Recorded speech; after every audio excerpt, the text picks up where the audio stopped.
Hey, so I wanted to find somewhere outside so that I could record this video for you, because I wanted to tell you about something. Okay, so what I want to talk about is the formation of memories.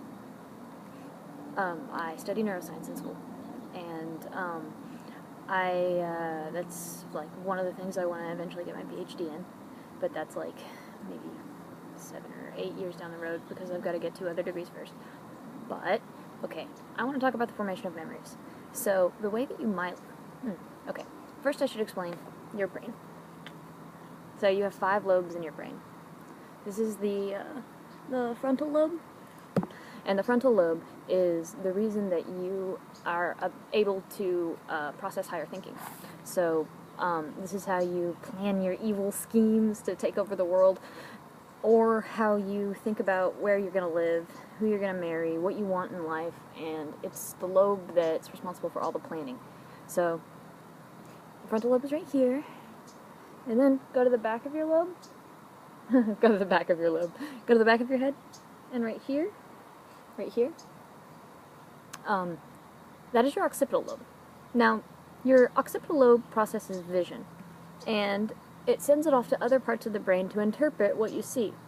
Now, it takes up a little bit, like quite a bit of your brain power to process vision, and the way that it works is, when you see things, you actually see them, and they are, they're shot into your brain upside down, and the part in the back of your brain flips them, optic nerve. And when it flips what you see, you are able to process it, and it's sent off to other parts of the brain. Boop, boop. So the other 2 parts of your brain are your parietal lobe and your temporal lobe. Your temporal lobe is right here, like if you had headphones on and slightly scooted them up. So this is kind of big, like the temporal lobe.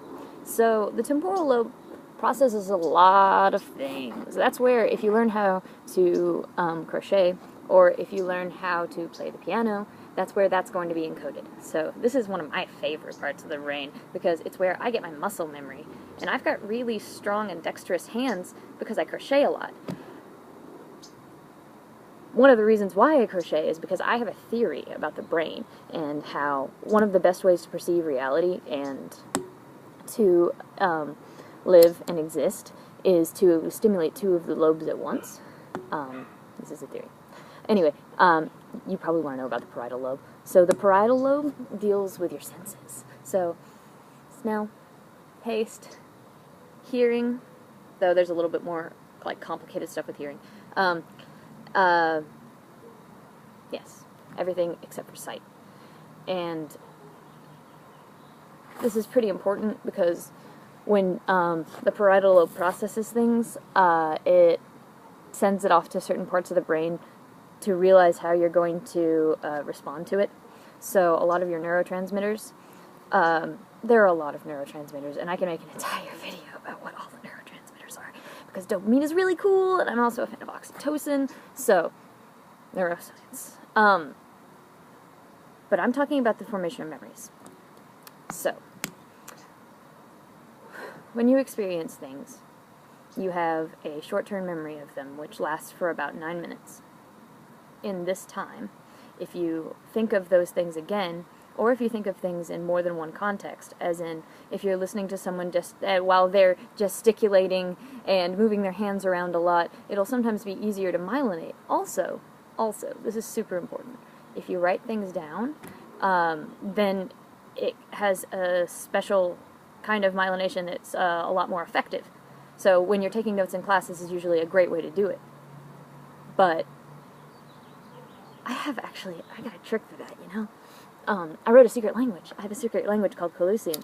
And Calusian, if I write things in Calusian, I'll remember them twice as well, because the memory coding is harder. And so when I do it, I can be like, oh yeah, that word, I can think of the symbols that are in the letters that I write, and the symbols for it. So I think this is why people who can speak more than one language are smarter. I know that. I studied this. Anyway, talking about memories, not getting off track. So the way that, you process things through your short-term memory, and then when they myelinate, your brain is made up of these things called axons, and axons make it so it's like this complicated neural storm. So imagine that there are lots of little glial cells. There are lots of little lightning bolts going between your brain, and it's a cross network of them.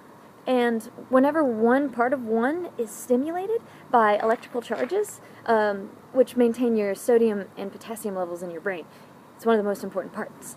But when that happens, a spark will form, and it will go to certain parts. And the myelinations are important because what happens is whenever you think of things, they become more myelinated. Like, what's your name?